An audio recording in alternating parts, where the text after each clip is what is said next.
It was not entirely bloodless. German and Italian forces had been fighting in Spain. General Franco had revolted against the Republican government. He invited and received German and Italian aid. The duly elected government received some Russian aid. The democracies evolved a formula of non-intervention that it has brought aside. Here was opportunity for a dress rehearsal for full-scale war, an excellent chance to test new weapons and tactics.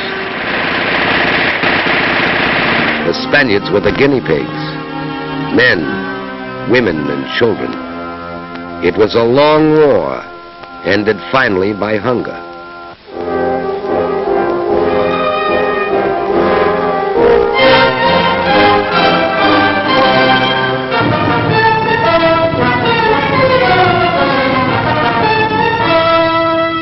Hitler was not content with Austria.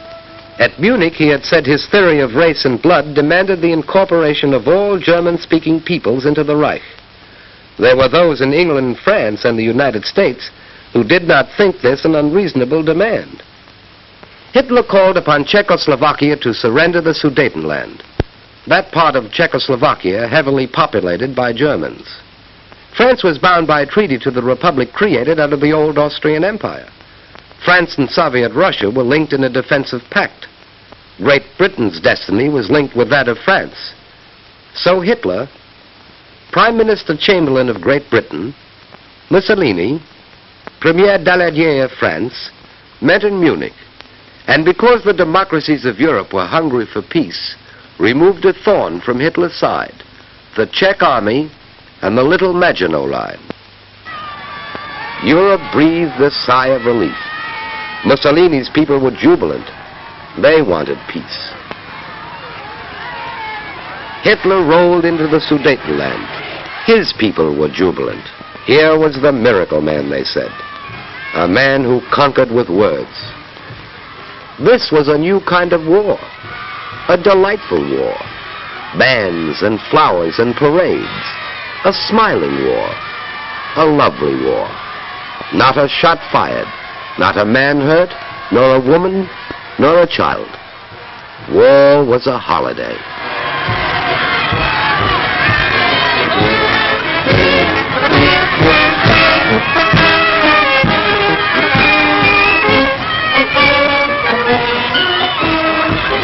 Hitler told his people he was content.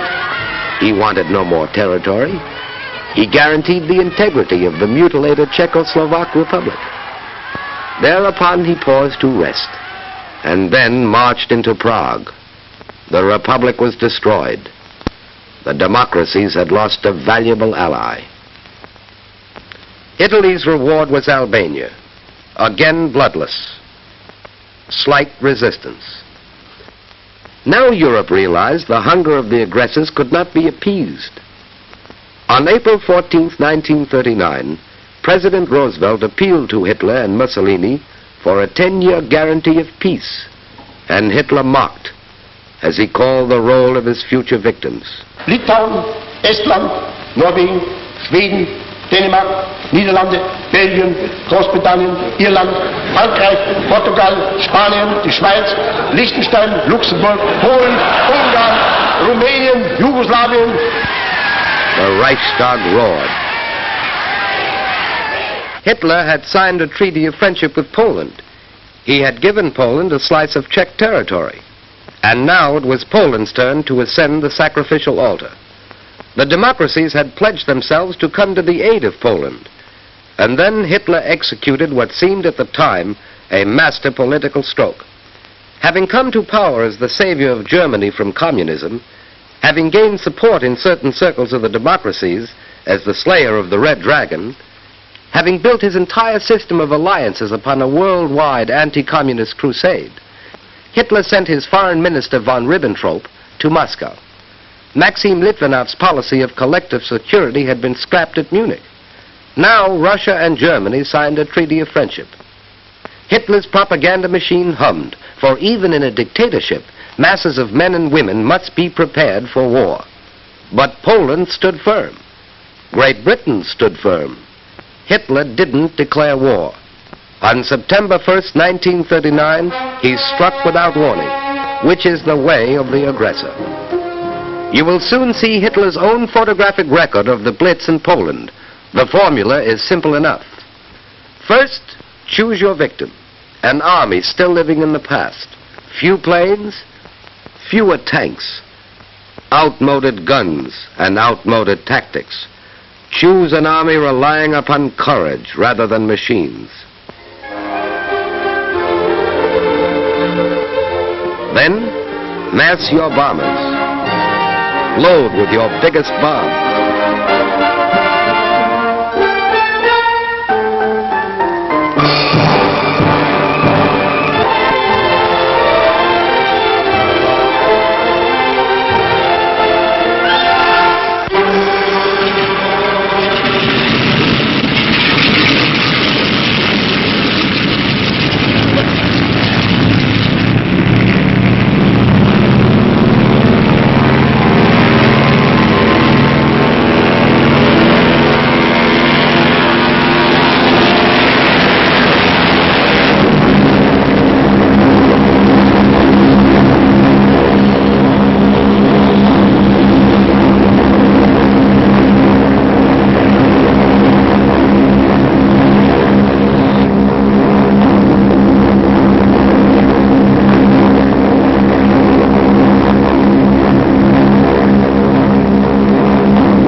Strike without warning.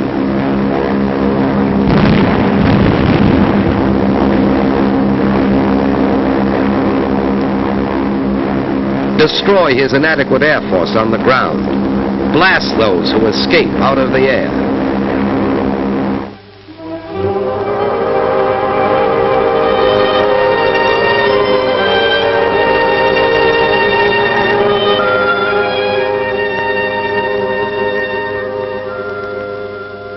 Strike again with your bombers, wave after wave, again and again.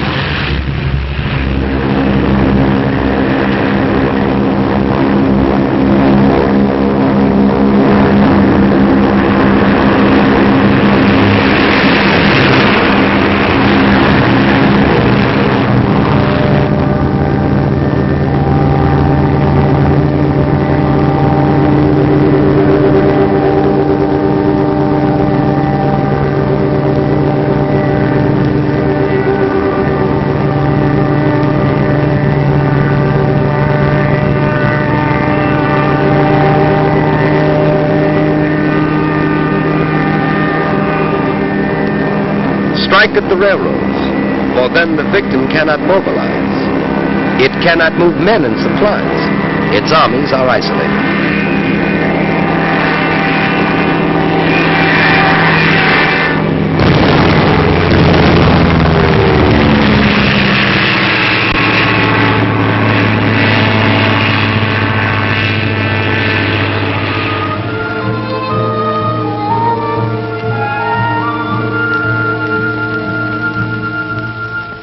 Strike on the sea.